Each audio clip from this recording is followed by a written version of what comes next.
Guys, today magluluto po tayo ng napakasarap na lasagna. So ito po yung ating lasagna, hindi po natin tinipid sa mga ingredients dahil napakasarap po nito, napaka-meaty, napaka-cheesy at super yummy po ang ating lasagna. So umpisa na po natin. Sigurado po hindi kayo mapapahiya dahil masarap po talaga ito. So ayan na po ang ating lasagna at napakasarap po. Let's go! Magpakulo lang po tayo ng tubig, mga lampas 1 litro, depende sa inyo kung gano'ng karami yung gagawin nyo. So ngayon maglagay lang tayo ng mantika or oil, tapos maglagay din po tayo ng salt, mga 1 kutsara o kaya half kutsara. So pagkatapos po natin yan maglagay, pwede na po natin ilagay ang ating pasta, yung pasta na lasagna, kasi pwede na po siya kasi kung kumukulo na yan po. Naglalagay na rin po ako ng salt, yung ganyan po pasta. Depende po anong gusto nyo, yung anong brand na gamit yung pasta, kung ano lang yung available sa inyo. So next, lalagay na po natin yung ating pasta. 1 box lang po yung ginamit ko kasi saktuhan lang naman po yung aking gagawin. So yan. Huwag po natin lahat-lahat sabay-sabay.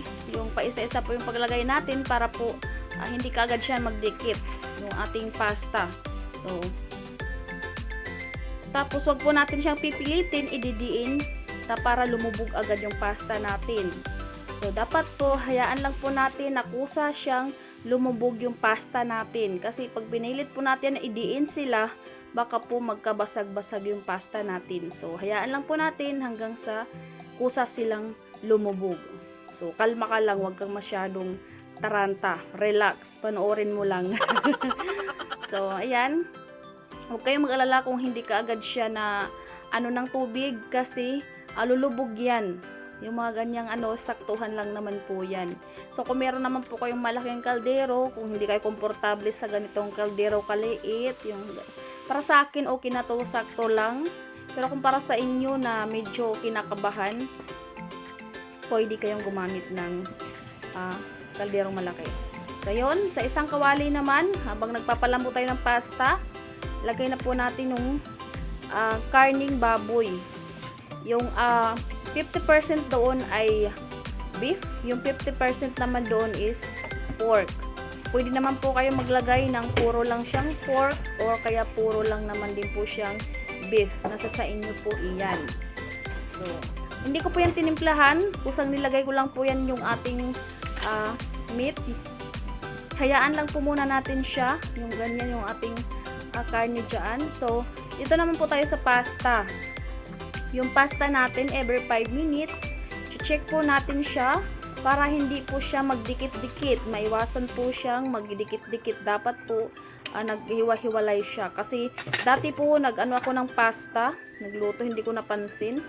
Nagdikit-dikit po siya. Hilaw yung ibang part, yung iba luto. So, napakahirap yung ganun. So, ayan na yung karne natin. Sige. Ganyan na yung kulay niya, ganyan ang itsura niya. So, pwede na po natin yan lagyan ng onion. So, ayan. Pwede kayo maglagay ng white onion o kaya yung red onion natin. Pero ako, nasa sa inyo niya kung anong onion nilalagay nyo. Tapos, lagay po tayo ng garlic. Ayan. Igisa lang po muna na yan saglit. Kusa po yan ng mantika sa karne. Hindi na po ko naglagay ng oil kasi kusa naman yung ng oil yung ating karne. So, ayan naman, check din po natin yung ating pasta para po maiwasan na magdikit-dikit siya. Wag lang po natin hahaluin ng masyadong Dapat careful po yung ating paghahalo para hindi masira yung ating pasta. Para pag naluto, buo pa rin siya. So, ayan po. Check natin yung ating ginigisang onion at saka yung garlic. So, ayan. Naglagay na ako ng konting salt. Tapos po natin lagay ang ating halo-haloin lang po natin para magisa siya lahat para maiwasan masunog yung ibang party ng ating ground meat. So ayan, yung magkaibang kulay ang ating kasi nga po yung mga 50% is beef, yung 50% naman is pork. So nasa sa inyo nga yan, kung gusto nyo puro pork lang, go ahead, wala namang nagaano sa inyo. So, kung gusto nyo puro beef lang, nasa sa inyo din po yan. So, ayan. Naglagay din po ako ng half bar ng ating tawag dyan is butter. Ayan. Kahit anong brand ng butter, pwede din po kayo gumamit. So, hayaan lang po natin siyang palusawin konti. Butter po yung ginamit ko kasi mas maamoy, ma-aromatic yung ating butter. Parang masarap siya. Para sa akin lang naman yun. Kung sa inyo po, kung wala kayong butter, medyo nagtitipid-tipid, pwede naman po maglagay kayo ng konting oil lang. Kasi medyo parang nagda-dry siya kasi siyempre yung beef natin, medyo kulang siya ng taba. Kaya medyo pa-dry na siya. So yan, lagay na po tayo ng paminta, mga 1 teaspoon ang ating paminta. Hindi naman po as inakuan ha. Yung medyo powder po yan pa. Kasi pag medyo whole po yan ako, medyo pag nakain nyo medyo mapait. So ayan, pagkatapos po natin iluto yung pasta, sundin nyo lang po yung instruction ha ng ating pasta doon sa likod ng box niya. O kaya yung nasasain nyo na po yan kung marunong kayong mag tikim ng pasta, kung para sa inyo sakto or yung medyo konting pagkahilaw pa, nasa sa inyo po yan. Nakadepende po yan sa nagluluto or sa gusto po ninyo. So ayan, binanlawan ko na po yung ating pasta. Banlawan po natin siya, tapos papatuluin. Then dito na po tayo sa ating paggawa ng sauce. Red sauce po tawag dyan. Ayan, maglalagay tayo ng spaghetti sauce. Nasa sa inyo kung ayaw nyo ng diretso ganyan. Meron din naman yung isa, tomato sauce yung gamitin nyo at saka yung ketchup.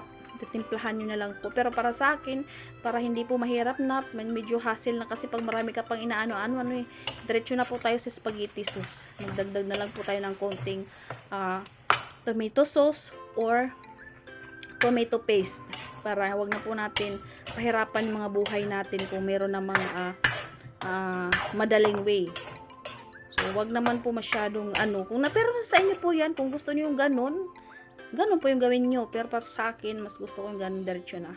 So, next, meron tayong ibang ingredients dito. Maglagay tayo ng bell pepper. Yes, isa din po yan sa pampasarap at pampa-aromatic ng ating red sauce. Naglagay din po ako ng pinong maliliit na slice ng ating carrots. At saka yung ating pong mushroom. Yung slice na mushroom, isang whole po yan na medyo malaking can. Tapos po, tinadad ko lang po uli siya ng maliliit. Ayan. So, ayan po yung ating medyo gulay. So, haluin lang po natin siya para po maiwasan na magdikit-dikit or magkaroon ng konting sunog-sunog doon sa ilalim ng ating sauce. Huwag po natin hahayaan na hindi mahalo kasi baka po pumangit naman na hindi tayo sa ating sauce na sa ilalim, sunog na pala. So, naglagay lang din po ako ng konting tomato sauce dyan kasi inaubos ko lang tomato sauce namin. Siguro mga 3 kutsara lang yun. Sayang naman baka mapanis, wala pa akong paggagamitan. So, pwede din po yan ilagay natin dyan. So, halo-halo lang po. Huwag po natin hayaan na hindi mahalo. Maiwasan po na natin na. So, next, maglagay ko ng konting Spanish. Ano tawag dyan? Spanish. Paprika. Yun. Paprika. Paprika pa lang tawag dyan. Pwede yung Spanish paprika. Ayan. Yan po ay optional lamang. Yan po, naglagay po ako ng konting curry powder. So, diba? Indian style. Char. So, naglagay din po ako ng konting oregano. Yan po siya yung dahon niya. Yan.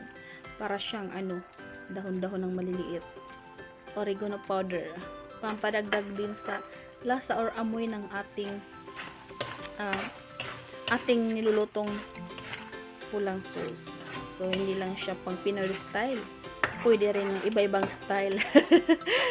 So, ayan, haluin po natin para po mahalo yung lahat ng mga sauce natin. So, naglagay ako ng konting powder na chili. Kunti lang po yun. Huwag naman marami kasi baka umanghang naman. Yung sakto lang na hindi nakaumay at hindi rin. Para bang may konting sipa ng kunti lang ng anghang para hindi siya maumay. So, medyo patapos na tayo sa ating paghahalo. Ayan, medyo pa okay na siya. So, maglagay lang din po tayo ng laurel. So, kung ayaw mo naman ng laurel, nasa sa inyo din po yan. Huwag kayong maglagay. Wala naman po pilitan. Char. So, ayan, medyo okay na yung ating sauce. Ganyan na po siya. Titikman nyo po kung gusto nyo maglagay ng konting salt. Nasa sa inyo din po yan. So, dito na tayo sa ating, pwede na ito yung set aside ng ating red sauce. So, dito na tayo sa ating bechamel sauce o kaya ating white sauce. Yung pang lalagay natin sa ating mamaya sa toppings at saka dun sa ating pang layer ng ating lasagna. So, naglagay lang din pa ako ng butter.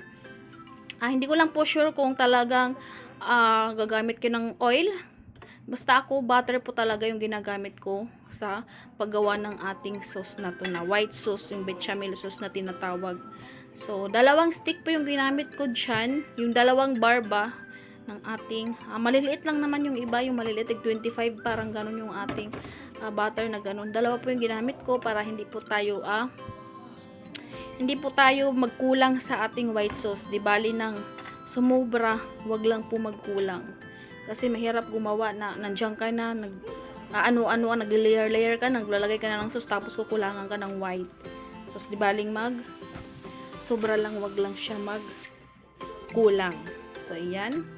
Lalagay na po natin yung ating harina. Harina po talaga yan, ha? Hindi po yan cornstarch. Yung lagayan ko lang po yung box ay cornstarch. Pero yung ibabaw po dyan ay harina po iyan. All-purpose flour. Kahit anong harina, basta harina. Kasi, di ko lang sure kung pwedeng yung cornstarch. Nasa sa inyo po yan kung pwede kayo gumamit ng cornstarch. Di ko lang po natag-try gumamit ng cornstarch para sa ating bechamel sauce. Mas gusto ko po talaga, mas prepared ko yung all-purpose flour or harina. So, ayan, mimix lang po natin sila hanggang sa mahalo siya ng mabuti yung ating butter at saka yung ating harina. Siguro mga 3 kutsara po yung lagay natin. Mga 3 kalahati po yan. So, yan. Mix lang natin lahat. Yung iba po, medyo niraraw muna. Yung tawag dun, inuuna muna yung mag-light brown yung ating flour. Yung iba lang, ha. Yun sanang gagawin ko, kaso medyo nakalimutan ko. So, medyo nauna yung ating butter. So, nagkulang yung feeling ko kulang. So, nagdagdag lang ako ng konti. So, dapat inuuna pala yung yung flour. Kaso, nakalimutan ko, mas nauna yung butter. Pero, depende, pares lang naman po yan. Nasa sa inyo din po yan kung anong klaseng pagluluto ang gusto nyo unahin. Pero, syempre, unahin mo pa rin yung sarili mo. Char! Unahin mo muna yung sarili mo bago mo unahin yung iba. So, ayan. Pag feel na natin na nahalong-halo na sila lahat, yan, lagay na po natin yung ating ibap. Yes, isa po yan sa nagpapasarap ng ating bechamel sauce, yung ating white sauce. So, kahit ano namang brand ng iba, pwede po. Yung Alaska, Angel. So, kahit anong milk, pwedeng fresh milk. Pero mas masarap po, gusto ko yung ganitong mga iba yung gamitin natin. So, next po natin lalagay yung ating, tinikman ko lang po yung ang aming isang ibap kasi baka siraan na, mas maganda. Titikman ko po muna kasi baka po sira. Sayang naman kung malalagay natin na sira na. So, medyo okay pa naman siya. Hindi pa naman po siya panis. Mga 2 days, 3 days pa lang naman po siya sa rep.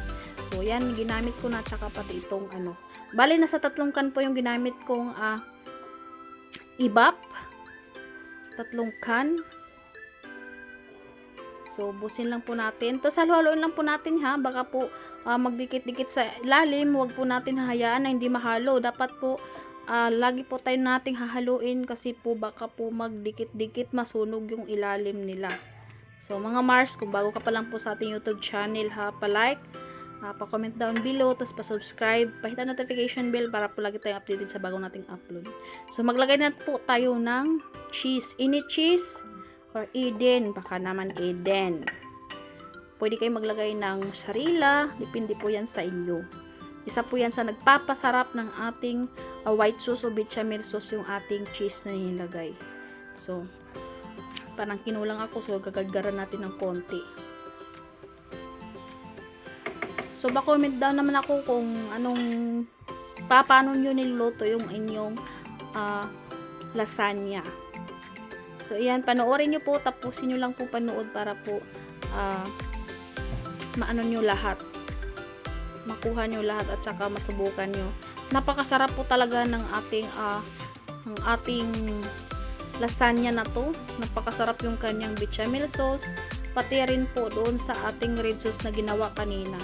So, So, wag po natin hayaan na di mahalo. Halo lang po siya hanggang sa maganyan na po kanyang texture. Paunti-unti siyang lumalapot, dahan-dahan, hanggang sa makuha natin yung kanyang saktong lapot ng ating sauce na nais natin. So, ayan. Konti pa siya dyan. Hindi pa siya masyadong malapot talaga. Pero wag naman natin paabutin na malapot na malapot. Kasi pag lumamig yan, baka maging mahablangka na yan. So, iwasan po natin na sobrahan yung lapot. So, yan. Medyo pa okay na siya mga Mars. Yan. Okay na siya. So, dito na tayo sa ating layer ng ating lasagna. Ito na. Malapit na mga Mars. Malapit na natin matikman.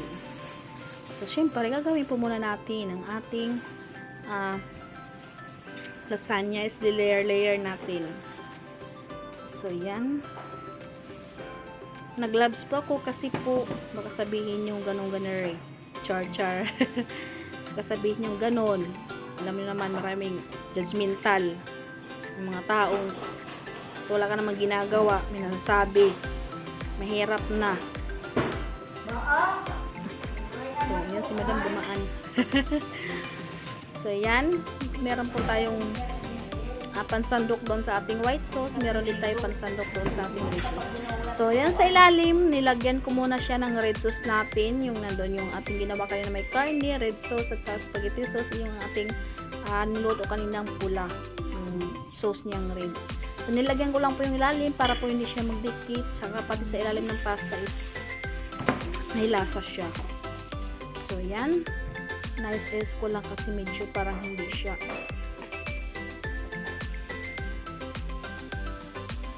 Nice ko lang yung camera ko para makita nyo yung paano natin gagawin. So, dalawa pa lang gagawin natin na ganyan. Dalawang pan yung gagawin nating lasagna.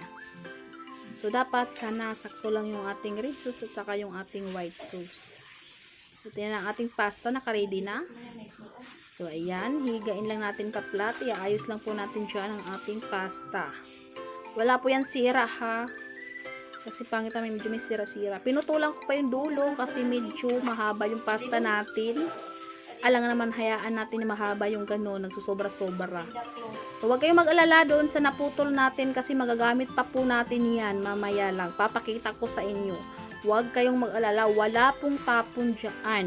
Lahat po yan magagamit natin. Yan, pinutol ko siya sa dulo kasi po ay sobra-sobra. Tsaka naman kung hindi natin tatanggal yung mga dulo-dulo. Yan, pag naayos na natin, napaplat na natin, maglalagay na tayo ng ating red sauce. Ipaplatin lang po natin, ipakalat lahat ng sauce. Make sure lang hindi naman masyadong marami kasi baka mamaya pag maraming madam, medyo pangit naman kaya pag puro na lang ganoon, karning, matitikman mo, dapat wag naman masyado kasi bawat layer naman po is may karne at saka may white sauce. So, baka naman po, nung tawag nito, yung para siyang maumay. So, ayan. Habang po mainit-init yung ating mga sauce, mas madali po siyang makalat natin kapag ma-spread yung ating mga sauce kapag medyo mainit-init sila. Kasi, kapag lumamig yan, mahirap magkalat, mag-spread ng sauce. Try nyo yan. So, dapat pag lumalamig yung sauce natin, papainitin lang muna natin, sasalang muna natin sa kalan ng saglit para lang siya hindi lumapot na sobra. Kasi pag malapot, napakahirap talaga spread. So, mga yan, okay na po yan. Medyo okay na siya. Maglalagay na din po tayo na next nating pasta. So, tapusin nyo po para po matuto kayo hanggang sa pagbibig. Pero pwede naman po yung pagbibig. Luto naman kasi siya. Pwede kayong gumamit ng torch.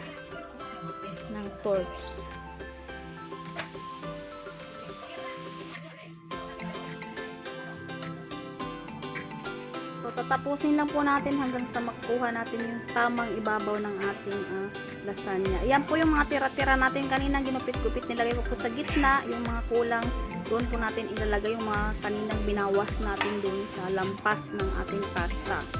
Ayan, para hindi po siya sayang sa mga gilid-gilid po yan nilagay ko. So, ayan po yung kaniyang purpose nun. So, huwag nyo sayangin. So, ayan na siya.